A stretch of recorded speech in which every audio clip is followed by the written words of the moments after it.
mais um podcast Mais Pernambuco. Hoje tendo a honra aqui de receber Dr. Pedrosa, essa figura impoluta da sociedade gravataense, delegado de polícia e entre outras qualidades que nós vamos apresentar durante o transcorrer aqui do nosso podcast. Mas a primeira pergunta é: quem é Dr. Pedrosa? Boa tarde ao Mais Pernambuco Podcast. Boa tarde à minha amiga Nicole, Márcio e o meu amigo Rafael. Doutor Pedrosa é aquela pessoa simples do dia a dia que está num todo Gravatar e junto com o povo. Doutor Pedrosa, o senhor deu a honra ao gravataense ser secretário na época do ex-prefeito Joaquim Neto. Aliás, se não me falha a memória, o senhor foi secretário de 13 anos. Se eu não estiver enganado, pode me corrigir. Foi isso mesmo? 13 anos ou estou enganado? Com o Joaquim Neto foram 12 anos. 12 anos. E com Osano Brito, mais 2 anos. Mais 2 anos, então foram 14. Agora, na gestão de Joaquim, eu fui secretário por 12 anos, também fui vereador, não cumpri o mandato. Não cumpriu o mandato. Mas esse período todo na área de segurança. Tudo na área da Secretaria de Defesa Social. Defesa Social. Logicamente, do município. Eu pergunto ao senhor, é difícil fazer segurança ou hoje está muito mais difícil que na época do senhor? Fazer segurança todo o tempo é difícil. É difícil porque trabalhar com vidas, proteger vidas, proteger patrimônio, proteger a sociedade não é coisa fácil. Mas até que antigamente era bem melhor.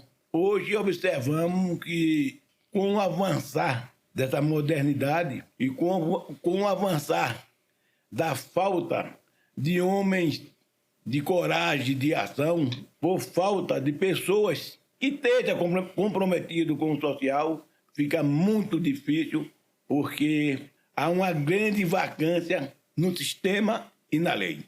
E nos homens. Essa vacância que o senhor se refere se deve à inércia do poder em ter comando efetivo e direcionado a minimizar e diminuir a criminalidade, ou o senhor acha que a criminalidade aumentou? Ou as duas coisas? As duas coisas, ela tem procedência. Mas o pior de tudo é a falta de posição daquelas pessoas que estão no poder, que poderia muito bem contribuir com a segurança, com o sistema, mas ao invés de contribuir, ele só visa a si próprio. Eu posso citar um caso aqui agora recente, é o caso do ministro do Supremo Tribunal Federal, Gilmar Mendes, quando ele direciona e dando um grande golpe, quando diz só quem poderia julgar agora o Supremo é a AGU, quando todo mundo sabe que é uma lei de 1950 que é do Congresso Nacional, competência do Congresso Nacional. Então o senhor acha que atravessar as competências de outro poder influi também e, por consequência, abala também e resulta no aumento eu diria, da criminalidade em razão da insegurança jurídica? É isso que o senhor quer, em outras palavras, traduzir? Isso é verdade. A usurpação do poder é uma coisa muito grave. Você tirar a competência de um poder para trazer para si, isso é um golpe de Estado. E com isso só vai favorecer ao mundo do crime. Nós observamos que muitas das pessoas, aquelas que são detidas nas abordagens do setor de segurança, ela diz abertamente: se o presidente roubava, se o presidente roubou, foi preso, por que eu não posso roubar? Então, o exemplo de cima, quando ele vem, bom, é bom. Mas quando lá de cima vem um exemplo péssimo, a situação a cada dia agrava. Nós sabemos que na favela da Rocinha, para se entrar lá, a polícia, quando vai entrar, só entra com carro blindado. Entra um ministro sem nenhuma segurança para fazer palestra, para fazer entrevista, para conversa. Então, a gente está observando que a insegurança vem do poder. O poder é que hoje, vamos trazer um exemplo bem prático, bem prático. Esse Vocaro, que é do Banco Master, que deu um prejuízo trilionário ao país, foi preso 12 dias. Bolsonaro, que não cometeu nenhum crime, está preso. A gente vê essa disparidade só nesse pequeno exemplo. Na sua fala, o senhor acha que essas decisões monocráticas, ou seja, as decisões de um único magistrado, atropela o caminho natural das coisas? O senhor acha que atropela e inverte os valores, na vossa opinião? Mas hoje a situação é inversa, mas totalmente inversa. Nós temos um Supremo que não tem nenhuma credibilidade, um Supremo totalmente comprometido com o crime, um Supremo que não valoriza ao cidadão de bem e nem tampouco a sociedade. Esse Supremo de hoje, composto por alguns ministros, ele só traz realmente incentivo à criminalidade. Vamos dar um outro exemplo prático. Caso do Rio de Janeiro, aquela operação feita pelo governador Cláudio Castro, que muito favoreceu a sociedade, em detrimento daquela bandidagem, mas às vezes hoje estão querendo caçar o mandato do governador. Mas, na realidade, a cassação e que está em vigor, em trâmite, nada tem a ver com a operação. Porque essa operação se deu posteriormente eu diria, ao trâmite desse processo que é de cassação. Mas o senhor acha que isso teve influência que motivou para a cassação, na sua opinião? O que está motivando ao processo... Inclusive, teve um voto já pela cassação, né? O que está motivando a cassação do governador Cláudio Castro totalmente é aquela operação que não foi uma chacina, foi uma faxina e que deverá acontecer em todo o estado da União. O senhor é favorável àquele tipo de operação? Totalmente favorável. Doutor Pedrosa, há uma pergunta que, pela sua larga experiência como delegado de polícia, que o senhor tem vastos serviços prestados à sociedade como delegado. Então, o senhor é daquela linha de atuação que bandido bom é bandido morto? Bandido bom, sempre defendi essa tese e vou continuar defendendo, não há quem me cale. Bandido bom é bandido morto. Então o senhor é totalmente contrário a esses órgãos de defesa social, seja qual for. Defesa social não, perdão. Direitos humanos, o senhor é totalmente contrário. Mas direitos humanos em que sentido? Não. Hoje no Brasil não tem direitos humanos. Hoje no Brasil tem direito só para um lado, para outro não. Então eu acredito que a lei é para todos. O senhor quer se referir que não tem direito para os policiais, é isso? Não, é que só tem direitos humanos para uma parte, outra parte não. Observamos que hoje o Supremo faz o que ele quer. Faz o que ele quer. Eu não vejo as atitudes do ministro Alexandre de Moraes, ele rasgar a Constituição, fazer da maneira e do modus operandi que ele quer. E ai daquele que não concordar com ele. O senhor sabe, logicamente, o senhor tem formação jurídica, que o senhor é delegado, o senhor tem formação jurídica. O Supremo é a última instância do país. O senhor acha que na primeira instância, na segunda instância, que desde a origem do crime até chegar ao Supremo, tem um longo caminho a percorrer. O senhor acha que nesse caminho ele é viciado também para defender, vamos supor assim, entre aspas, os direitos humanos? Ou o senhor acha que todo o processo ele começa viciado em razão de não proteger a sociedade? O senhor acha, pela sua fala, como o senhor diz que bandido bom é bandido morto, independe da causa. O senhor houve uma, eu diria, uma sequela, houve vamos supor, uma missão como essa, uma ação policial como essa, seja qual for, o senhor acha que está correto, que o modus operandi do que foi feito no Rio de Janeiro é a maneira certa de agir aquela lei? Uma operação que combina com a apreensão de 90 e tantos fuzis, dentre outras armas, essas pessoas não estavam orando. Essas pessoas estavam esperando os policiais usando drone e outros procedimentos que nem a polícia ela tem no seu dia a dia. O modus operandi não, mas o armamento que eles tinham.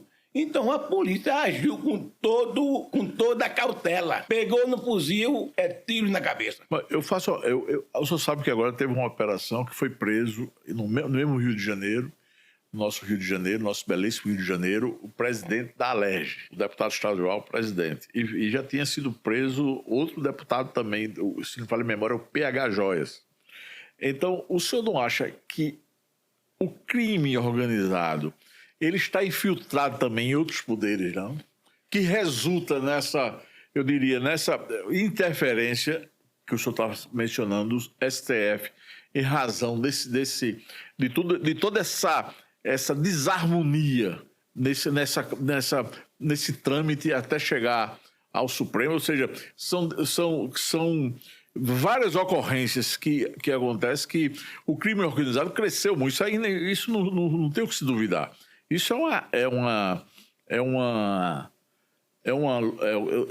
indiscutível. Mas o senhor não acha que esse trâmite, que até chegar ao STF, tem muita coisa que ela já começa, já nasce viciada, e quando o STF entra nisso aí, eu não estou falando especialmente na decisão monocrática do ministro Gilmar Mendes, estou falando o seguinte, por exemplo, o senhor é favorável ao audiência de custódia? Acho que não deve haver. Olha, todo processo ele tem um ritual. Certo. Todo processo ele tem início, meio e fim.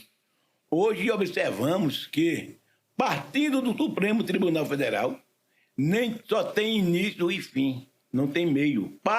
Ele nasce viciado e morre viciado. O senhor acha que todos os seus componentes, todo o Supremo, eles são responsáveis O Supremo é o maior responsável hoje em dia no sistema pelo índice criminal e pela modalidade do crescimento do crime organizado, do narcotráfico e outros segmentos muito mais. Se não houvesse a proteção do Supremo, não haveria esse narcotráfico, nem haveria esse crescimento no mundo do crime. Doutor Pedrosa, e na sua opinião, qual seria o meio de a gente diminuir a criminalidade? Porque o senhor sabe que o Brasil ele constrói presídios, mas ele devia construir mais escolas. Qual seria o remédio que o senhor acharia viável, na dose correta, para se começar a diminuir a criminalidade no nosso país? O remédio é um só. É o Supremo entender que ele é guardião da Constituição e não é partido político para tomar partido e fazer as coisas hoje do modo que eles querem, do partido deles. Então, as escolas falou muito bem quando pode-se dizer que a educação, a informação parte do princípio educacional. Mas se hoje o que a gente vê, esse governo inserindo na escola, é tudo aquele que vem de encontro à família, vem de encontro aos costumes, vem de encontro à fé, fica difícil para que se tenha uma formação de uma forma social. Porque hoje é uma vergonha o que se vê nas matérias escolares. Doutor Pedrosa, por exemplo, no seu entender, a gente caminhando, a gente conversando nesse mesmo norte. Por exemplo, uma criança que viveu em um lar conturbado, ou seja, de brigas, sem ser respeitado, sem condições ao acesso a um livro, vendo o pai e a mãe discutir, sem nenhum tipo, sem uma vestimenta, sem uma escola digna, sem higiene, sem saúde, sem respeito, dentro da própria casa, às vezes até com violência sexual. O senhor acha que uma criança dessa, amanhã, obrigatoriamente, a inclinação dele não é inclinação para o lado das drogas, ele não é adotado, já que ele não teve uma educação, eu diria, adequada, que o caminho dele termina sendo acolhido forçosamente pelas drogas? A escola ou pelo crime? A escola ensina e a família educa. Essa família não tem como educar. Essa família é aquela desastrosa, que não tem ética nem tem hierarquia. Onde não existe ética e hierarquia, nunca haverá sucesso. Se criará essa criança nesse meio conturbado, Com certeza absoluta. Aqueles que tiveram uma personalidade forte e firme se darão bem. E muitos não. Eles seguirão ao mundo do crime. A tendência é essa. Isso não é regra, mas é uma tendência. Eu vou fazer agora, vindo aqui para a nossa cidade. Na época que o senhor brilhantemente foi secretário de Defesa Social, vamos dizer assim, do município, se é que a nomenclatura correta seja essa, a criminalidade era baixa. Como era a criminalidade no seu tempo de secretário? Deixa eu começar, deixa eu falar do tempo que eu cheguei a gravatar. Pode ficar à vontade.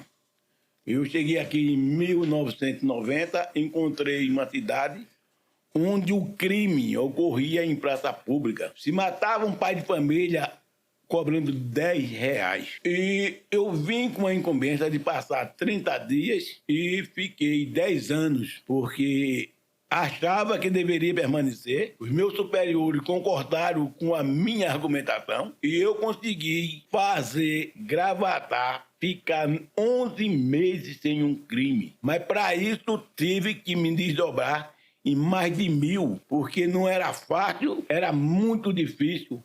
Mas quando se quer fazer, se faz. Quando se quer fazer, se faz. E eu fiz com muita coragem, com muita força e ação. Não me arrependo. Desses 10 anos, deixei a cidade totalmente fora do índice criminal. Uma cidade que cheguei a acabar com a marginalidade. E o meu lema era esse: bandido bom, bandido morto. Passei 12 com mais 2, 14 anos na Secretaria de Segurança com o mesmo objetivo, sempre trabalhando conjuntamente com a Polícia Civil, a Polícia Militar, e com minha experiência e com o poder de polícia da Prefeitura, eu fiz tudo aquilo que devia ser feito. Não me arrependo e tenho certeza absoluta. Doutor Pedrosa é o que é hoje pelo seu trabalho e pelo reconhecimento da sociedade. Doutor Pedrosa, na época, o senhor foi, lógico, a gente já comentou aqui, secretário dos prefeitos Joaquim Neto. O senhor tinha toda a autonomia para agir, era delegado ao senhor toda a autonomia para agir dentro desses moldes, assim, com rigor que se merece? Tinha. No seu entendimento, lógico. Tinha, por parte de Joaquim, ele me dava toda a liberdade para que eu pudesse agir dentro das limitações aquilo que deveria ser feito. E fiz com muito sucesso, com o apoio dele e com o apoio de toda a sociedade. O senhor passou 11 meses sem nenhum... Nós passamos, a cidade chegou uma fase aqui logo quando comecei com meus modos operantes, passou 11 meses. Em declínio. Não, 11 meses sem ocorrer um homicídio. Você é um homicídio aqui.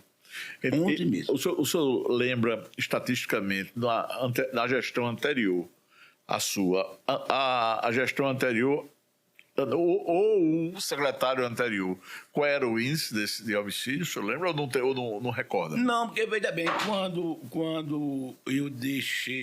quando eu me aposentei, que já era vereador, saindo da Câmara para a Prefeitura como secretário, então eu continuei na mesma gestão, passando consecutivamente 14 anos. Posso dizer que houve uma mudança muito grande, porque os delegados que vieram talvez não viessem com aquele cuidado em ficar na cidade, e a gente sentia que a criminalidade ia crescendo. Foi crescendo. Hoje chegamos a um ponto que, se não houver mais empenho por parte de todo o sistema de segurança, não é só do sistema local, se não houver uma conjuntura do poder da Secretaria de Defesa Social de Recife, do governador do Estado, do secretário de Segurança, e aqui, se não houver uma união da Polícia Civil, Polícia Militar, Guarda Municipal e com o Poder Judiciário, se não houver um alinhamento em pró da segurança, as coisas ficam mal.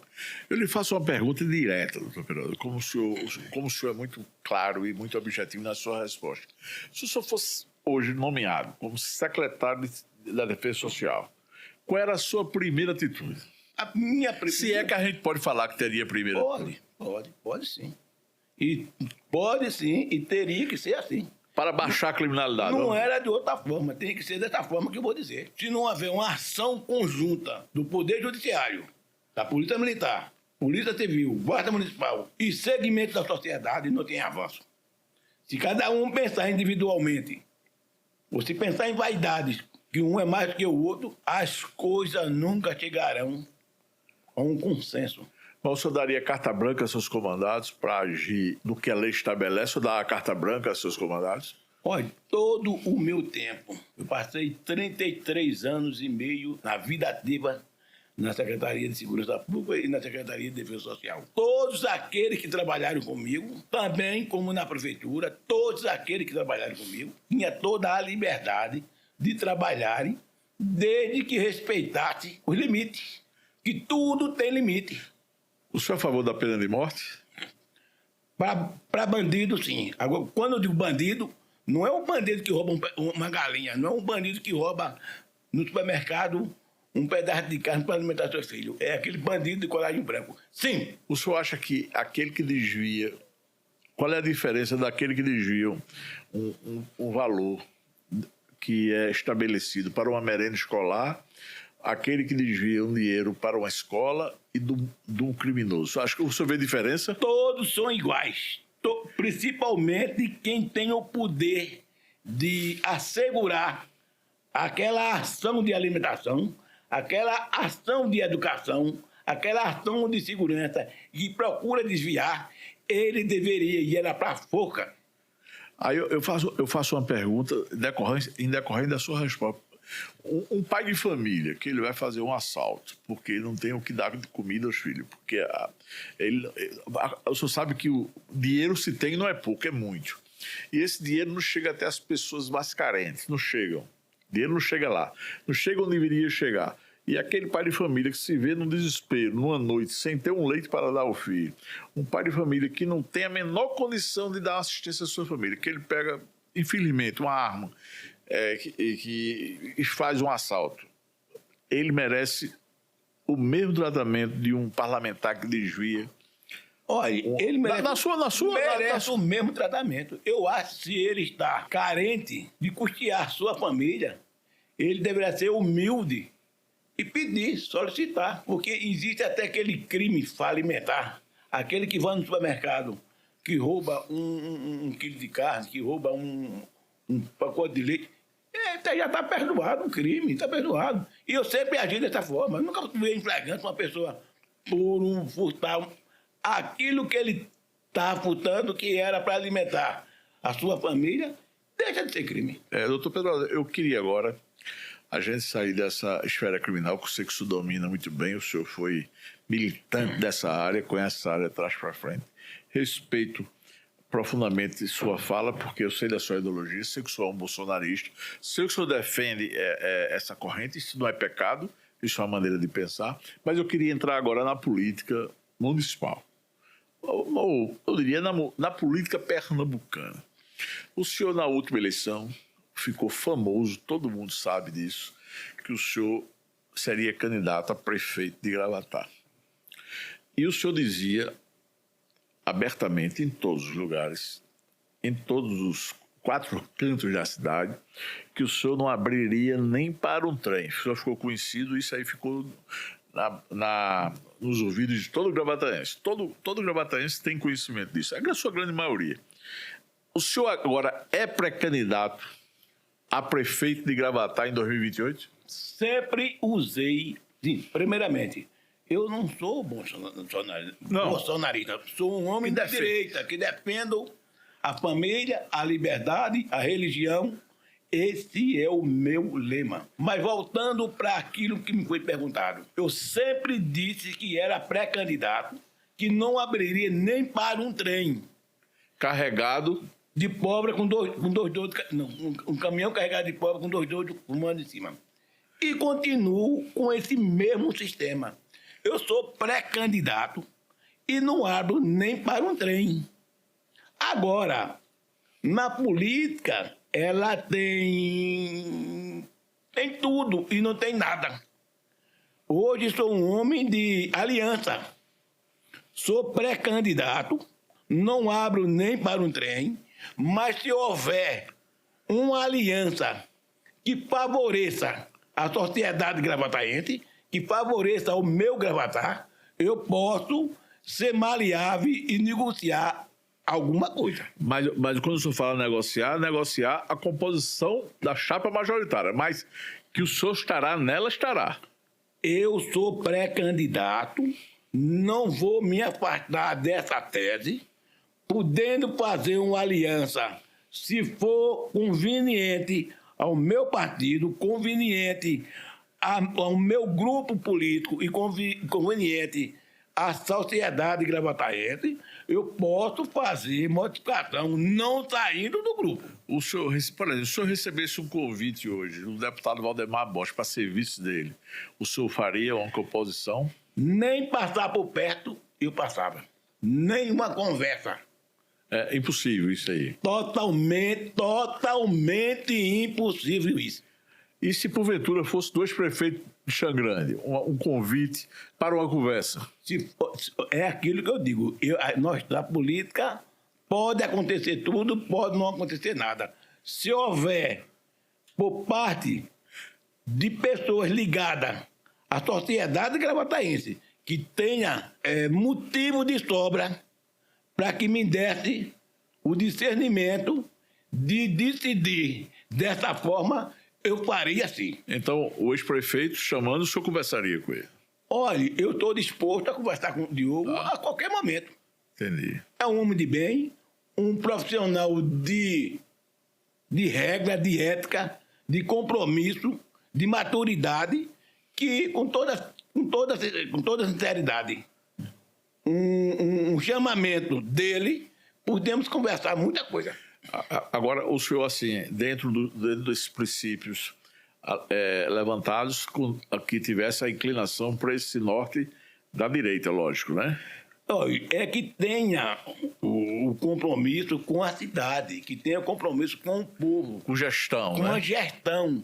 Não é só a questão de direita ou de esquerda, porque eu acredito o seguinte, nas pessoas que têm compromisso. Se a pessoa tem compromisso, ele é uma pessoa que respeita a família, que respeita a liberdade, que respeita a religião. E isso é o que vem fortalecer a uma unidade para se seguir em uma chapa eletiva. Doutor Pedrosa, quais são os pilares fundamentais, na sua visão, são inegociáveis dentro de uma que o senhor entende de gestão? Por exemplo, o senhor tem a sua concepção já como deveria ser uma educação, como deveria funcionar a educação, a nossa saúde, saneamento básico, já tem essa estrutura, essa harmonia de pensamentos que o senhor... Claro, se o senhor fizesse uma composição em aceitando ser um vice, o senhor fazendo parte daquela chapa, o que o senhor exigiria? Qual seriam os princípios, as vertentes que eu diria, eu quero que isso seja assim? Ao sentar em uma mesa para se discutir os elementos básicos para o desenvolvimento de uma cidade, ele tem que levar em conta os princípios básicos, a educação, a segurança, a saúde, principalmente a saúde, e aí vem os derivados desse segmento principal, que todos tenham compromisso. Aqueles que vier numa conversa de mesa, que ele desnorteie essa maneira de pensar, eu estou fora. Eu só me ligo a um grupo, a um partido ou uma gestão que tenha compromisso com a sociedade. É o caso de Gravatar, que hoje Gravatar já era para ter um shopping, ter uma faculdade, ter indústria, uma só, não 2 ou 3, mas hoje a gente não vê nada, porque só quer falar em turismo, de turismo não tem nada, e só quer enriquecer o seu próprio bolso. Na sua opinião, na sua análise, como uma pessoa que milita e conhece todos os atalhos de Gravatar, a nossa saúde é satisfatória? O que está sendo ofertado para o Gravatar atende às necessidades dos gravataenses? Olha, quando a gente tem um exemplo que fecha um hospital e abre uma UPA, isso já diz tudo. Isso já diz tudo. Isso é um retrocesso de uma maior forma bruta, que só faz agredir a sociedade. Então o senhor acha que o gravataense hoje está à mercê da própria sorte? O gravataense, agora não, já há um bom tempo que ele vem sofrendo esse desgaste e cada dia aumentando, porque nós observamos que os gestores, principalmente o gestor atual, ele não tem compromisso com a saúde, com a educação, saneamento básico, infraestrutura, faz as coisas totalmente desordenadas. Nós observamos que, recentemente, ele fez um pedido, um aditivo, para calçar a rua de 60 milhões, calça pedaço de rua, não faz uma infraestrutura que faz hoje, amanhã estoura. Eu acho isso desvio de função. Desvio de dinheiro e desvio de função. A nossa Câmara de Vereadores, o senhor foi vereador e o senhor, vamos dizer assim, o senhor conhece também esse lado, além de participar diretamente da administração, foi até um conselheiro do ex-prefeito Joaquim Neto, podemos dizer assim, e respeitado pelo ex-prefeito. O senhor acha que nossos parlamentares municipais, que nos representam bem hoje? Hoje nós observamos, até que eu posso afirmar que essa gestão desses novos vereadores... O senhor diz a nova da Câmara, a nova. A nova gestão que hoje ocupa o cargo eletivo de vereadores na Câmara Municipal, eles têm um desempenho, eles demonstram conhecimento e demonstram força, coragem e ação para fiscalizar o poder público. E daí, como a gente vê as manchetes, eu observo Aldo Lamassa, Rafael Prequer, Silmar Enfermeira, todos não, uma boa parte, a gente vê que eles têm um empenho, eles estão exercendo o seu direito de fiscalizar, eles estão exercendo o seu mandato de uma forma satisfatória, em detrimento de alguns que não fazem nada. E no que diz respeito ao Executivo? O que diz respeito ao Executivo é essa falta de vergonha, essa falta de compromisso, essa falta de efetivação, interesse pela sociedade. Um gestor que teve a votação, que teve a credibilidade do povo gravataense, com seu voto nas urnas, não corresponder à vontade do povo, isso é uma vergonha. O senhor acha que o prefeito atual, Sua Excelência Joselito Gomes, ele tem aprovação hoje dos gravataenses ou só acha que está em queda a aprovação dele no segundo mandato? Se ele tivesse a oportunidade de postar seu nome a um novo mandato, ele iria ver a resposta do povo. O povo está ficando sábio. O povo sofreu demais e está entendendo a situação. O povo hoje sabe o que é política e com toda sinceridade. A maior prova é essa rebeldia que ocorre internamente dentro da prefeitura, que entra secretário, sai secretário, entra diretor, sai diretor. Se está ocorrendo isso, é porque as coisas não caminham de uma forma uniforme, de uma forma direcionada ao bem da sociedade. Está havendo interesse próprio. Quando o senhor falou num termo agora, doutor Perosa, que é um nome que a gente, quando escuta, a gente faz uma ilação diretamente a comando. Uma rebeldia que dentro do executivo, o senhor acha que a falha é do rebelde ou é porque o rebelde não tem comando, na sua opinião? Quando a gente tira por uma família, quando o esteio-chefe, ele não tem exemplo para dar aos seus filhos, à sua esposa, nunca pode ocorrer sucesso absoluto nessa formação.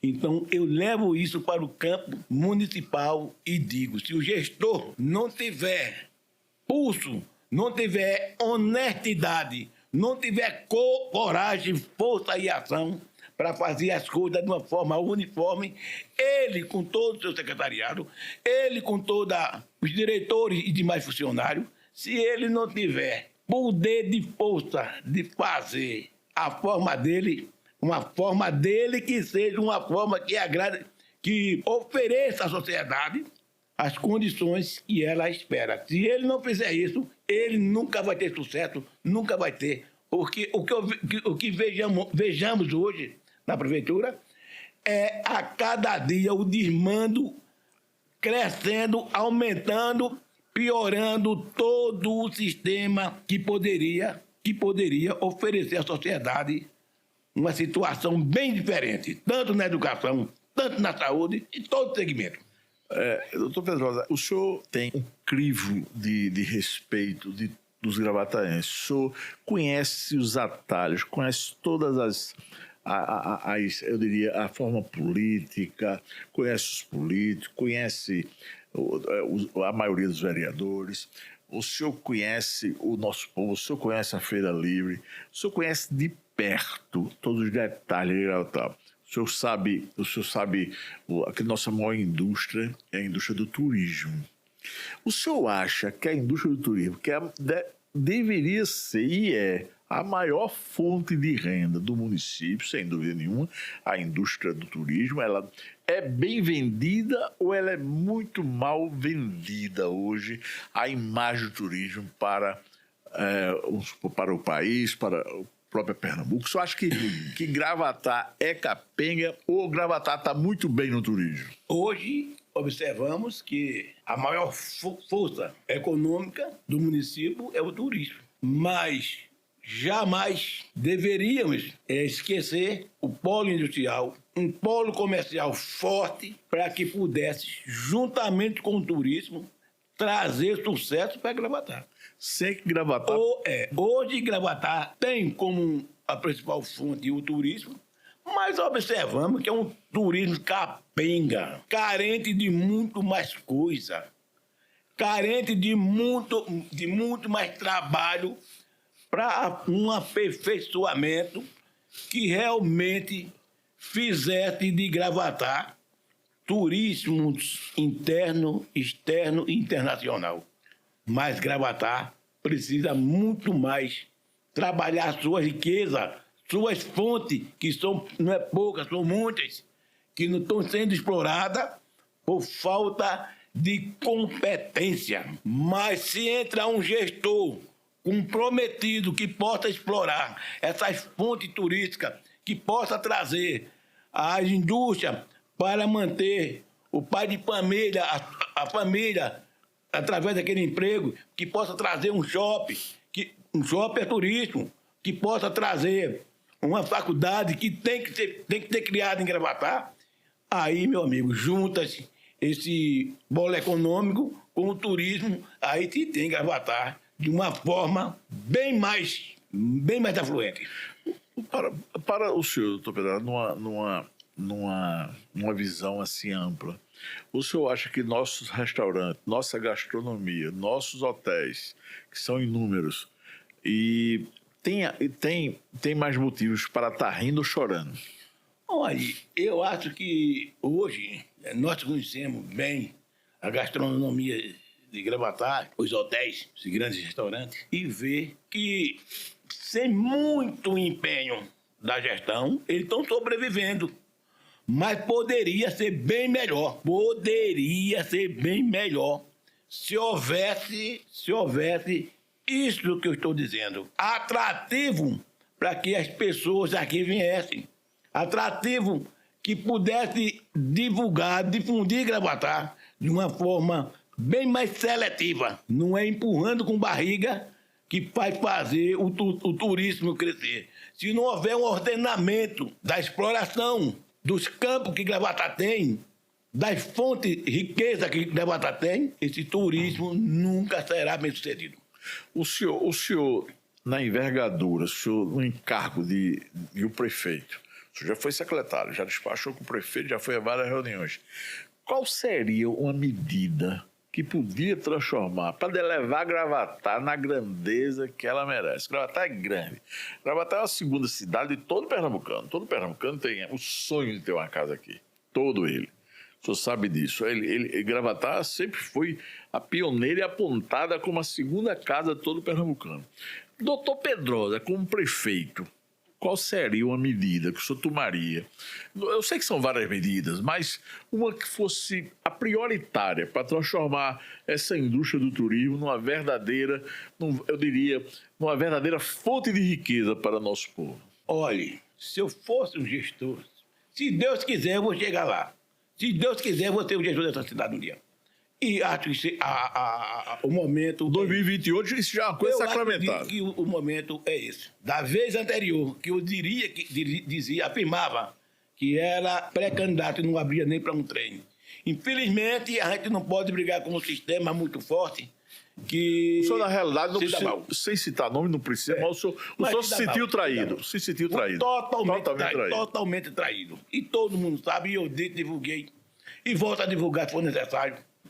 Mas se um dia eu chegar lá, que eu tenho a certeza que o povo vai querer, a primeira coisa é você despir de toda a vaidade.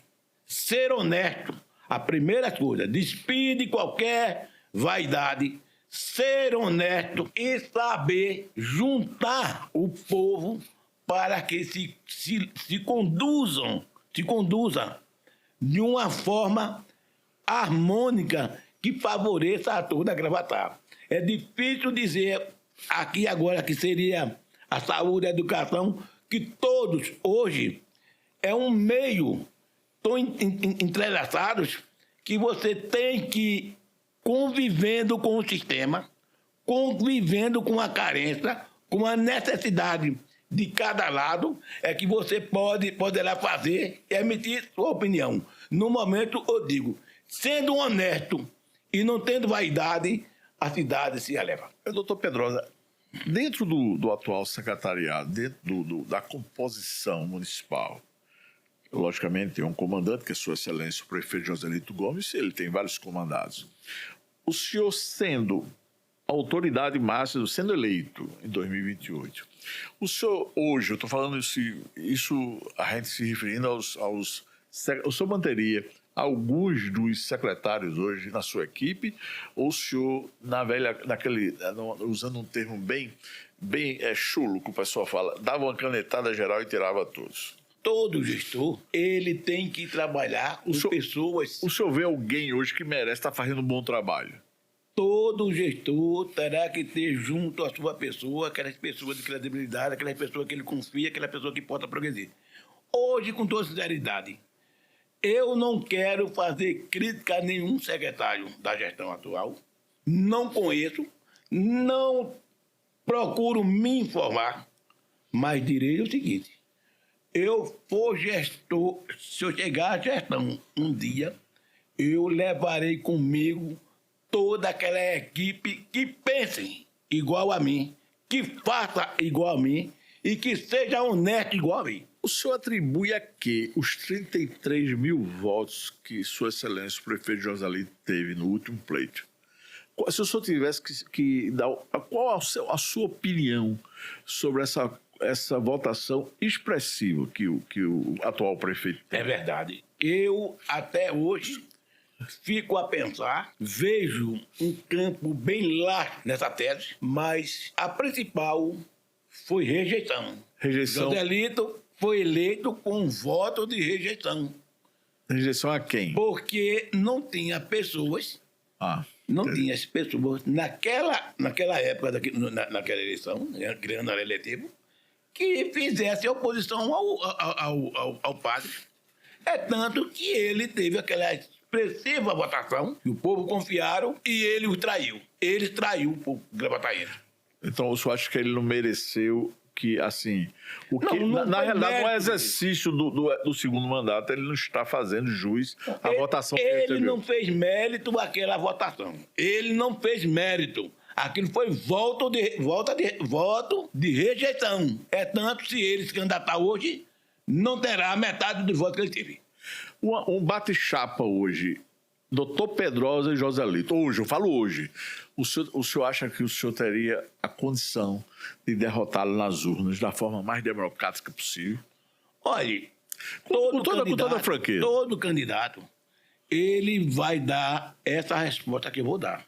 Agora, eu digo o seguinte... Com o grupo que o senhor pretende enfrentar, vamos supor, em 2028, né? Eu estou dizendo, se a eleição vai ser amanhã. Amanhã. Veja bem, hoje eu digo a você, hoje, amanhã e sempre, eu tenho condições suficientes e a credibilidade do povo, o apoio da sociedade, para que, se eu for disputar o mandato com quem quer que seja, tenho certeza absoluta que minha aprovação será um sucesso.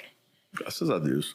É muito bom quando eu digo, quando um político e um pretenso candidato, pré-candidato já oficial, como o senhor mesmo diz, que dessa vez o senhor fala abertamente que foi traído em razão da sua desistência na outra, está com essa inclinação definida para se candidatar. É muito bom que o povo já saiba que isso não é simplesmente vamos dizer assim, uma ilação, um apontamento, uma tendência. É um fato, é uma realidade. Doutor Pedrosa será candidato, logicamente, já disse aqui abertamente, que vai depender muito de uma composição, podendo até declinar de ser prefeito e sair como vice, mas estará numa chapa majoritária. Hoje a minha convicção é de que serei pré-candidato ao cargo eletivo de prefeito. Disso não abro, a não ser que haja suficiente movimentação que me garanta e que garanta à sociedade de que esse agrupamento, nesse meio, para favorecer a sociedade gravataense, aos gravataenses, eu me dispo dessa vaidade de querer ser o principal e posso sair como um vice. Isso aí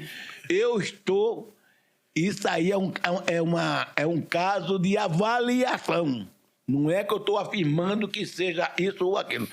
Hoje eu sou pré-candidato a prefeito, podendo, numa conversação que favoreça a todos, uma composição, eu posso negociar. Doutor Pedrosa, a gente sabe que uma ideia, uma vontade, uma pré-candidatura, ela não vai surgir nas vésperas da eleição, ela surge bem antes. É uma construção. Essa construção já está existindo. Existe já reuniões. Tem um grupo já que está conversando, debatendo sobre a sucessão 2028? Tem. Não se pode fazer campanha... Fique tranquilo, não precisa o senhor dizer o nome, mas... Não se pode fazer campanha antecipada, e não é o tempo. É crime. Mas que a conjuntura política, ela nunca deixa de acontecer. E se você deixar para se preparar nos últimos dias, você vai ter novidades que não vão ser boas.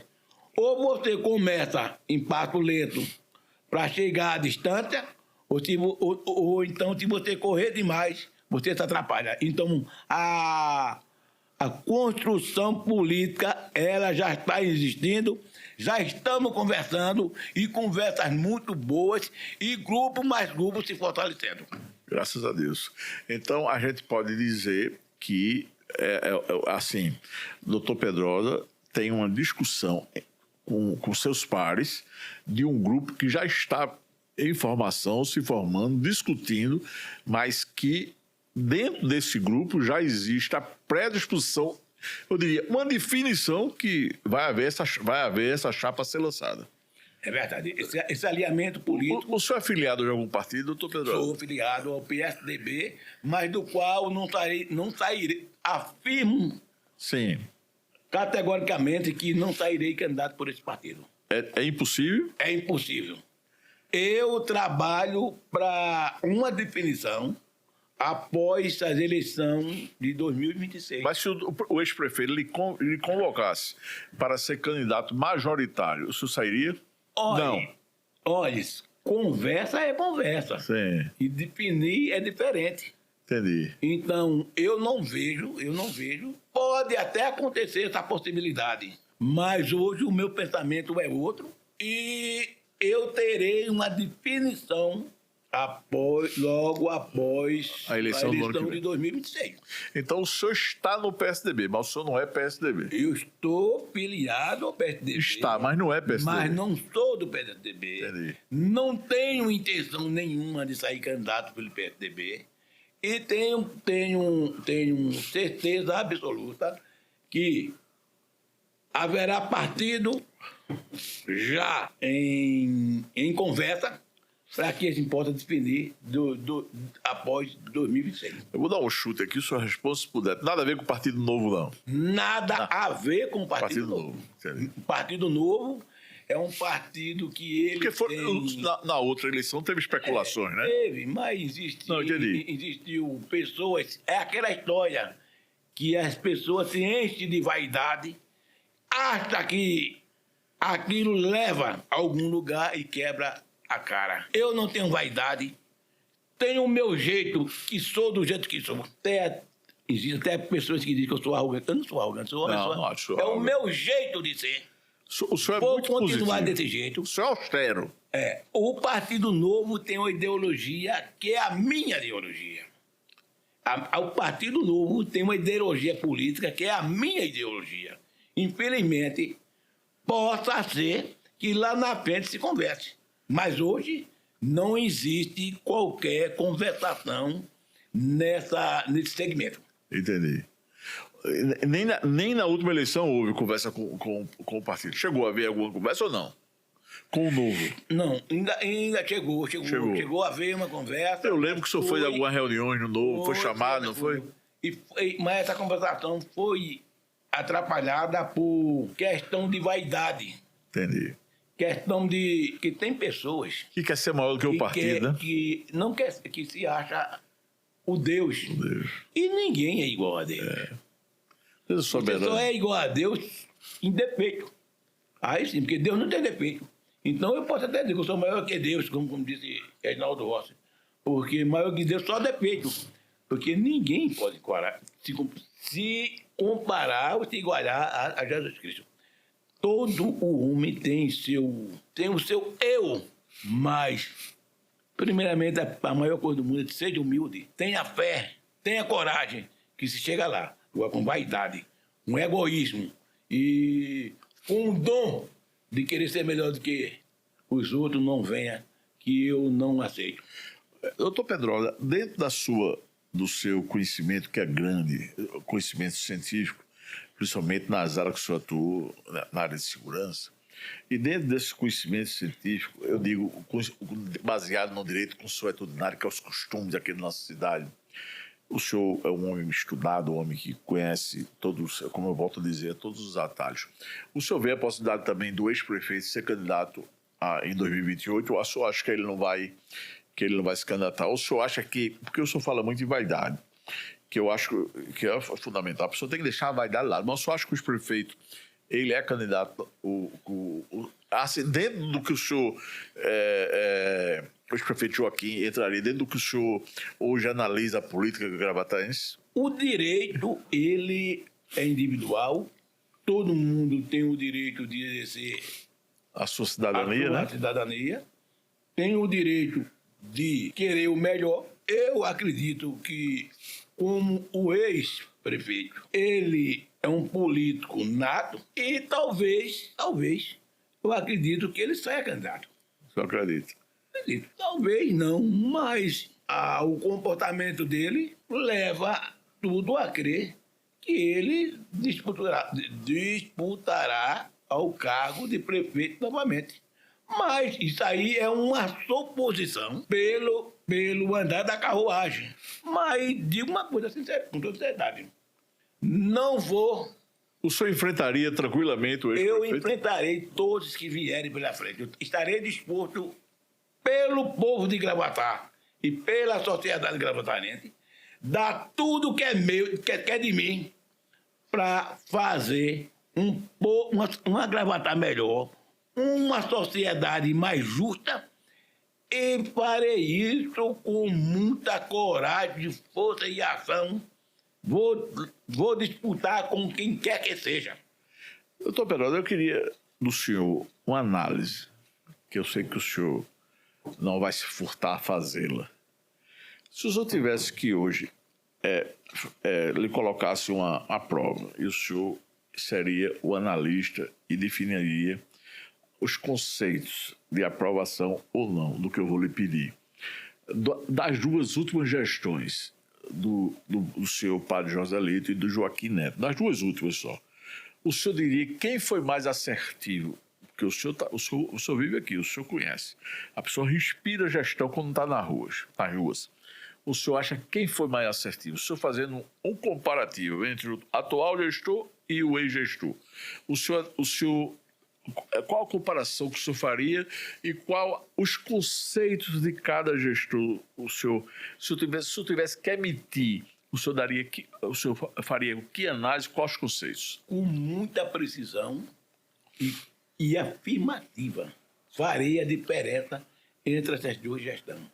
Eu acredito que a gestão do anterior ele foi bem mais sucedida de pontos positivos do que a gestão atual. Eu até não entendo por a gestão anterior não ter sido reeleita. Alguma falha grave aconteceu para que isso acontecesse. O senhor acha que o ex-prefeito Joaquim merecia ter sido eleito? Merecia ter sido eleito. Mas, infelizmente, não sou eu que vou dizer. Quem teria que dizer era a sociedade. E se a sociedade achou por bem em mudar a gestão, porque alguma coisa grave aconteceu para que eles não acreditassem mais naquilo que a gestão anterior ofereceu. O senhor agorinha falou que o senhor, Sua Excelência, o atual prefeito, Padre Joselito Gomes, ele ganhou em razão, em detrimento, foi a fala que o senhor usou, de uma rejeição. O senhor disse. Então, o senhor atribui que essa rejeição foi devido à rejeição ao ex-prefeito Joaquim Neto. Olha, veja bem, ele deverá ter feito uma gestão que a sociedade não aprovou e que, não aprovando, o povo teve aquela rejeição e, como não tinha esse candidato tão forte que pudesse disputar pau a pau com o seu Joselito, ele foi beneficiado com a rejeição e teve aquela votação expressiva. Doutor Pedro, para a gente encerrar esse item que eu digo referente a esse comparativo, eu falei que o senhor faria uma avaliação, e toda avaliação tem uma nota. Se o senhor tivesse que atribuir uma nota ao ex-prefeito e ao atual prefeito, o senhor atribuiria que notas? Olha, pode ser franco, diante da sua fala. Como eu trabalhei como ex-prefeito 12 anos, eu conheço a sua vida profissional, a sua vida particular, os seus costumes e tudo mais. E do padre Joselito, eu não conheço nada. O senhor atribui a administração, ao que o senhor vê nas ruas. Nem de gestão eu conheço. Então, hoje, eu daria uma nota para Joaquim, para o ex-prefeito, ex-gestão, de 10. E para esse, eu daria 5. 5. Então, na sua concepção, Joaquim foi muito... Não foi reeleito, porque o povo analisou fatos graves na sua administração que levou esse comportamento de rejeitar.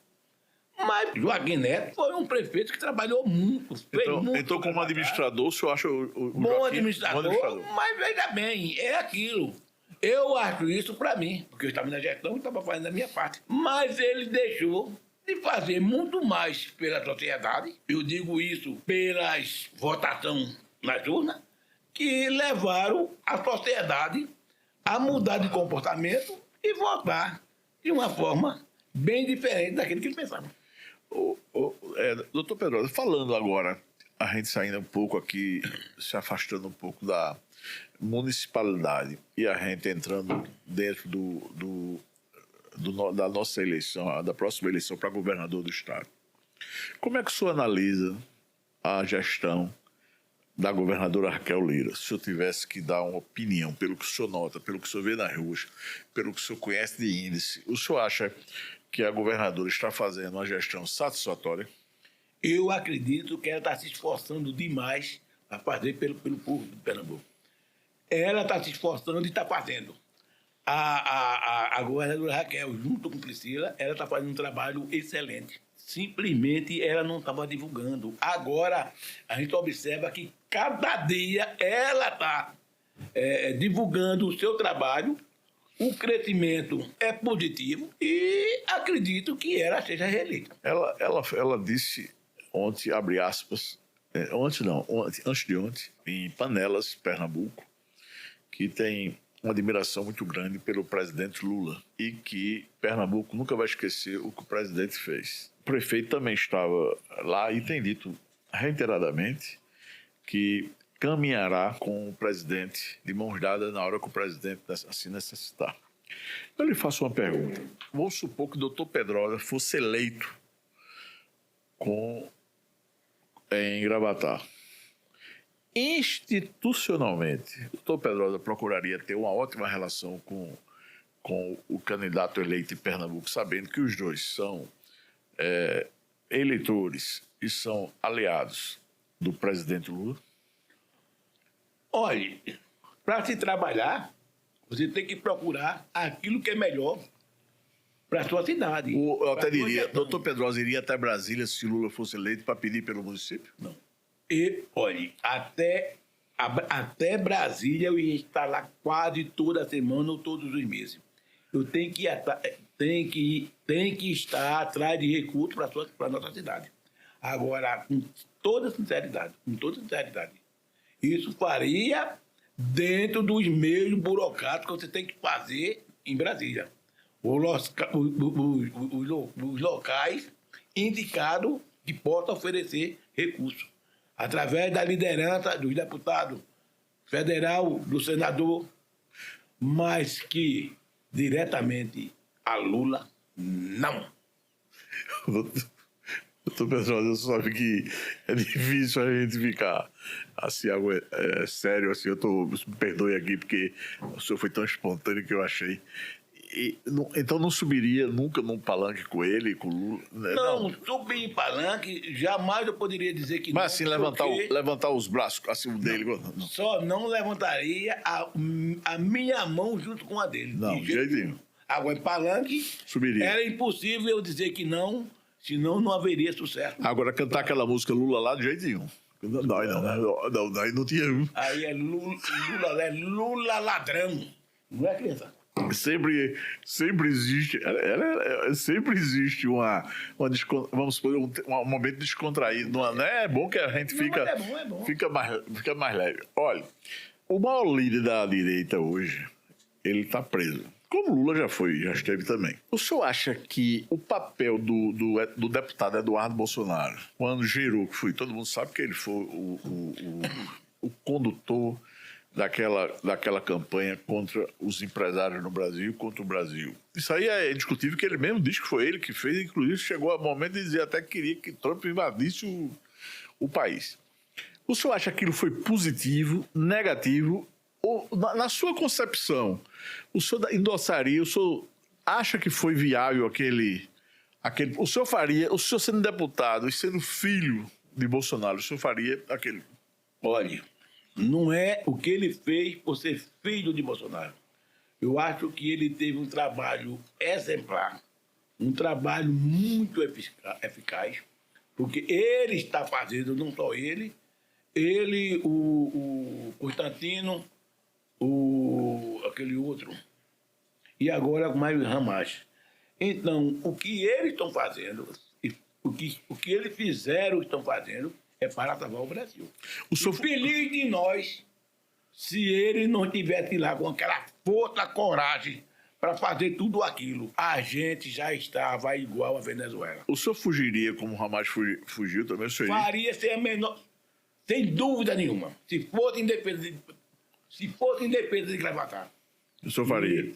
Faria. Com toda a coragem, com toda a afirmação, eu faria sem recuar. Eu faria o mesmo papel que ele fez, que está fazendo. Ele está fazendo para defender o Brasil. Ele não está fazendo por ele. É tanto que a prisão de Bolsonaro se deu mais razão do comportamento deles em defender o Brasil. Ele está defendendo o Brasil. E se não fosse Trump, nós estaríamos numa situação bem pior. Pelo menos ainda é uma barreira para que não aconteça o comunismo de uma só vez. Estão querendo, aos poucos, calar, asilar, prender, para que possam fazer. E como eles estão com muita força, coragem, estão fazendo uma barreira para que isso não aconteça. Delegado Pedrosa, quando chega no momento, no ocaso da nossa conversa, eu sempre gosto de descontrair. E sempre pergunto ao nosso convidado qual é o time de coração dele. Meu time de coração, mas de coração mesmo, é o Alvirrubro. Sou náutico. Náutico de coração. Meu filho é náutico, minha esposa é náutica. Então, o senhor é igual a mim. Eu sou náutico também de coração. A Maria ali é náutico também. Olha, ela gostou aí. Todo mundo é náutico. Agora, outra pergunta que eu lhe faço, que eu sempre gosto de perguntar. Me dê o nome de um cantor preferido, uma cantora preferida e uma música que o delegado Pedrosa gosta de curtir. Um cantor preferido, Roberto Carlos. Roberto Carlos. A música, meu pai, qual é meu pai? Aquele de cabelo branco. Sim, velhos cabelos brancos, né? Meu querido pai, meu querido amigo. Meu querido, meu velho, meu amigo. E uma cantora. São tantas hoje em dia, mas eu vou dizer, a minha cantora era Ângela Maria. Ângela Maria. A nossa Ângela Maria, ela está entre nós ainda. Entre nós. Não é uma senhora e se cantora. cantar, faz sucesso. Faz sucesso. Doutor Pedrosa, que satisfação recebê-lo. Eu queria aqui que o senhor ficasse tranquilo para as suas considerações finais. Dissesse o que o senhor quisesse, da maneira que o senhor quiser, da forma que o senhor quiser. Eu queria que o senhor encerrasse o programa com esse entusiasmo de sempre, com essa sinceridade e essa honestidade de sempre. Mas é verdade. A gente não pode mudar o seu eu levado por motivos que atraem de uma forma desonesta. Então, eu tenho que ser eu dessa forma que eu sou. Eu sou honesto, eu sou uma pessoa que não tenho vaidade, agora sou positivo. Toda a sociedade gravataense me conhece, sabe da minha maneira de agir, dos meus modus operandi, e é assim que eu levo a minha conduta, mesmo sabendo que posso até ter alguns atropelos, mas por Gravatar eu faço tudo e vou fazer. E que o teor desse podcast, aonde chegar, entendam o que eu disse aqui, disse de coração, porque é a minha posição daquilo que eu sou. Eu não posso mudar o meu jeito de ser para agradar A ou a B. Eu sigo dessa minha maneira, mesmo sabendo, ou mesmo podendo, ter esses atropelos.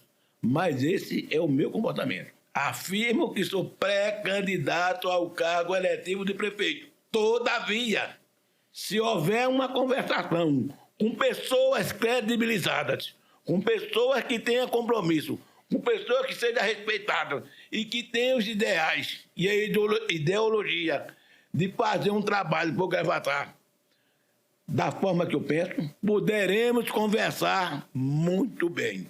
Agradeço a oportunidade, porque é nessas entrevistas que a gente leva aquilo que tem de bom para o conhecimento ao público, e só tenho a agradecer a oportunidade posta pelo Dr. Fernando Albuquerque, e respeito todo o público que estamos aqui, e vamos em frente. Eu tenho certeza que novas posições acontecerá e nós estamos prontos para que podemos divulgá-las. Doutor Pedrosa, muito obrigado.